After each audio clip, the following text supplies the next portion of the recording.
super funny. Make some noise for Ryan Seawiz, everyone. Woo! Ryan Seawiz! All right. Hello, hi. How's it going, guys?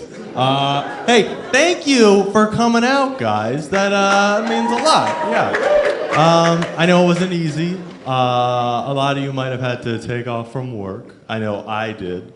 I work in a movie theater, and at first I thought it would be a lot of fun working there, like manual labor and being paid $5 an hour. You know, like a Bruce Springsteen song. The smell of burnt popcorn and broken dreams. The only thing that matters to me.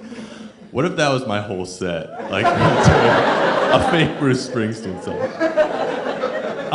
No, but the only real perk of that job is that I get to see free movies. And I just abuse the hell out of that. Out of spite, I sit there, hate watching all of these movies. I've seen Paul Blart 2 4 times, you guys. Around the third time I saw it, I was like, I get it. The mall's a metaphor for purgatory.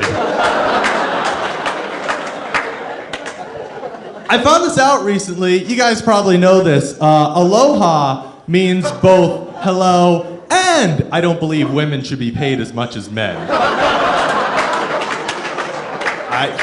What kind of a person puts pineapple and meat on a pizza? A sexist. Now we know.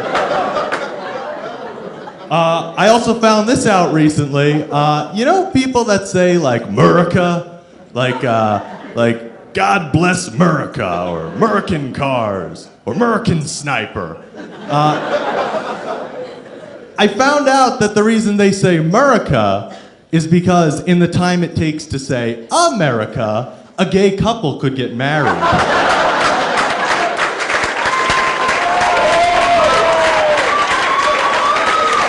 Thank you.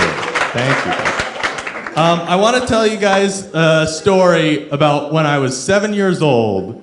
I got 2 hermit crabs for my birthday. And one had its shell painted green, and the other had its shell painted silver. And I named them Greeny and Silvery, respectively. And my parents were like, Ryan, are you sure you don't want to name them something else? And I was like, have you seen their shells? These are perfect names for them. But to give them water, what you have to do, you have to put like this sponge in their cage.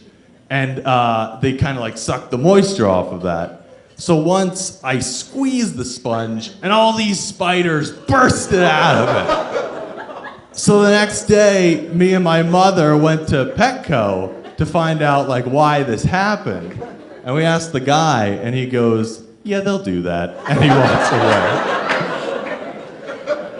Once I did something to Greeny that I would later learn is technically considered animal abuse. So let's keep this between us, guys.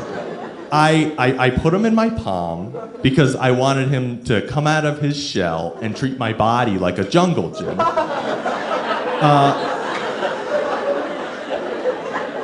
But instead, he just pinched my hand really hard. And my reaction was to go, ah! And I threw him as hard as I could. And Greeny hit the wall and died, you guys. My sister was the only other one in the room, and I turned to her and I said, the secret dies with you! Because I don't know if any of you have ever tried to cover up a hermit crab homicide. But it's a lot easier than you'd think. No one really suspects foul play when it comes to a hermit crab death. They're kind of just like, your hermit crab died? Yeah, they'll do that. But Silvery's passing was much more subtle. I woke up one morning and I pulled Silvery out of his cage to say good morning to him. And I held him up, and his body was just kind of like dangling. And he fell out of his shell and into my toy box. And I was like, oh my God, he's dead. but life goes on, so I went to go watch some TV. Like an hour or so later, I was like, I kind of want to play with some toys. So I go back in my room, and I see his body in my toy box. And I was like, oh yeah, he died. But like the emotions started coming back to me, and I started crying. And my mother came in, and she's like, Ryan, what's wrong? And I was like, Silvery's dead. And she looked at me, and she was trying to think of something to comfort me, you know? And she took like a long moment before she finally said to me, it's okay, Ryan. He didn't love you back. Thank you, guys. I'm Ryan Seawiz.